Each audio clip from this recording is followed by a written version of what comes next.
Porque são cidades que separam as pessoas. A gente fala muito da autenticidade de cidades inteligentes. E as cidades inteligentes são vistas muitas vezes como cidades que operam tecnologias para melhorar os semáforos da cidade, ou, pior, para a segurança pública. Lota a cidade de câmera e acha que isso basta para a cidade inteligente. Eu tenho um baita exemplo disso, né? Eu tive uma cidade que ela estava muito preocupada com especulação imobiliária. Algumas partes da cidade ficaram muito caras, então tinha uma procura muito grande, e aí a cidade ela construiu uma empresa imobiliária, ela mesma, e ela comprou uns edifícios que estavam mais ou menos abandonados na cidade, e ela ofereceu um aluguel 1/3 do valor do aluguel de mercado ali, porque justamente para evitar que a especulação imobiliária explodisse e aquela região ficasse pouco habitada.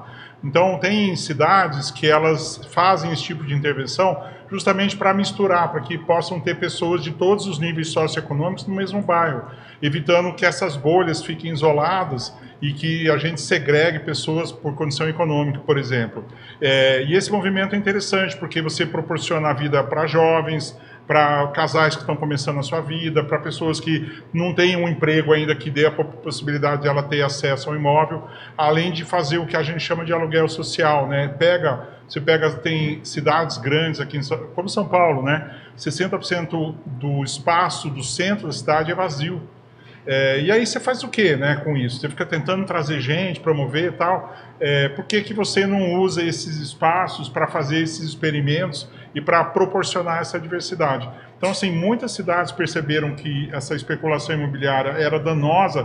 Por quê? Porque ela especializa a cidade, ela racha a população, a gente fica todo mundo muito parecido dentro da sua bolha. Isso destrói diálogo, destrói a possibilidade de convívio. E ela força a barra para você se misturar. Então a cidade é toda misturada. E aí a riqueza cultural, a riqueza do comércio, a riqueza da diversidade, ela começa a explodir. E isso é um jeito interessante e mais barato, inclusive, de você pensar a cidade do que abrir um bairro novo ou colocar toda uma população que não tinha espaço bem distante. Aí eu tenho que fazer o quê? Construir uma rua, uma via, colocar ônibus, e aí eu vou escondendo as oportunidades, né? Então, e aí como que isso é possível? Você tem que parar e sonhar o futuro, né? Você tem que olhar 20 anos para frente. Esse exercício de olhar 20 anos para frente, que é o que a gente tem perdido. E isso a gente só pode fazer se pegar a galera toda da cidade e promover esse exercício quase que contínuo, né? Mas aqui a gente pensa de 4 em 4 anos. Não, né? mas tem que pensar mais. Porque eu estive na Finlândia e eu perguntei se a Finlândia era um país que só tinha pescadores, muito pobre, era um dos países mais pobres da Europa. E hoje é um dos países mais ricos. E aí eu perguntei como foi essa transformação. Aí o governo da Finlândia, ele falou assim, a gente tem que pagar as contas hoje, então a pescaria tem que continuar. Mas pegaram um coitado lá e falaram assim, você vai pensar 50 anos na frente. E aí quando a gente for fazer o planejamento, você vai ouvir o povo falando, não, tem que melhorar a pesca e tal, e você vai interferir e falar assim, mas por que você não usa o sonar para achar melhor os peixes? E aí você vai trazer alguma coisa que vai forçar a gente a caminhar para um futuro melhor. E de ano em ano, essas pessoas que sonhavam o futuro, elas foram colocando novidades e o país foi se modernizando muito rapidamente. A última pessoa que tinha essa função, ela estava meio frustrada porque ela não conseguia olhar 20 anos para frente, aí a primeira-ministra pegou ela e foi numa catedral que tem 1.200 anos.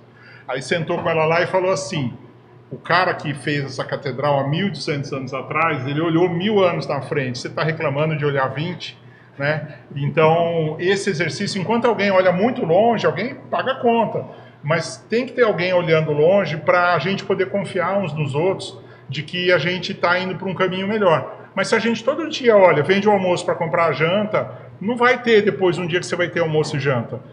Então pega alguém pensa aí como é que a gente tem almoço e janta, enquanto a gente vende almoço para comprar a janta. É isso que eu queria falar, porque essa visão de futuro, essa perspectiva é roubada das pessoas. As pessoas não conseguem ter um mínimo de planejamento, elas sobrevivem num sistema que massacra, né? Porque assim, ganham mal, moram mal. E estatisticamente, se a gente olha o dado cru, o mundo melhorou. Se eu falar, esse cara é doido, né? Mas a longevidade aumentou, a violência, a gente fala, é grande ainda, mas comparada aos níveis que a gente tinha 20 anos atrás, quando você olha o fato então o ser humano ele tem uma tendência também de sempre achar que esse momento é o pior. né? De sempre achar que isso nunca vai ser melhor. E a gente não olha da onde a gente veio e, portanto, a gente também não consegue olhar para onde a gente vai. Essa dificuldade de sair do presente e muitas vezes ver, putz, era bem pior, né? Meu avô morreu com 60 anos, meu pai com 80, eu espero viver até os 90, né? Então, pelo menos esse incremento, meus filhos até Lúcio, lembra o 110, episódio que né? você trouxe aquele dado, que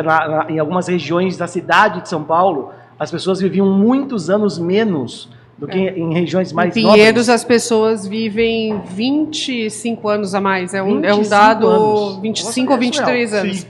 Então, assim, melhorou. E a gente tem que também aprender a ler o que melhorou e manter.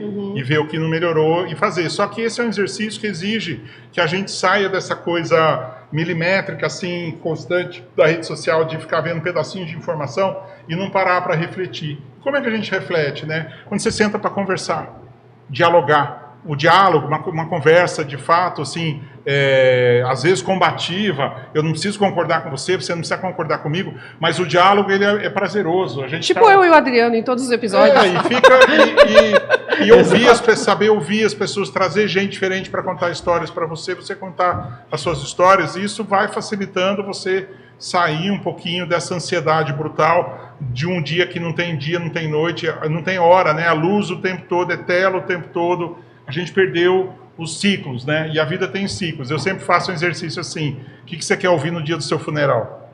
Quantos anos você tem de... Faz a conta. Quantos anos você tem de vida? Eu já passei do Cabo da Boa Esperança, assim. Já passei mais da metade, 2/3 da minha vida já como terceiro. Eu tenho mais 1/3. Se eu não tiver essa dimensão do tempo que eu tenho pela frente, eu não vou usar bem o tempo. E isso, quando a gente esquece e fica no dia a dia, o tempo vai passando, consumindo você, e você, de fato, não parou para pensar no ciclo, que um dia vai ter lá o fim da sua vida, se você vai deixar ou não um legado, se você teve ou não uma boa experiência, né? Essas coisas, a pandemia ajudou a gente a acordar de novo, mas a gente já está voltando na loucura do dia a dia, dormindo de novo, né?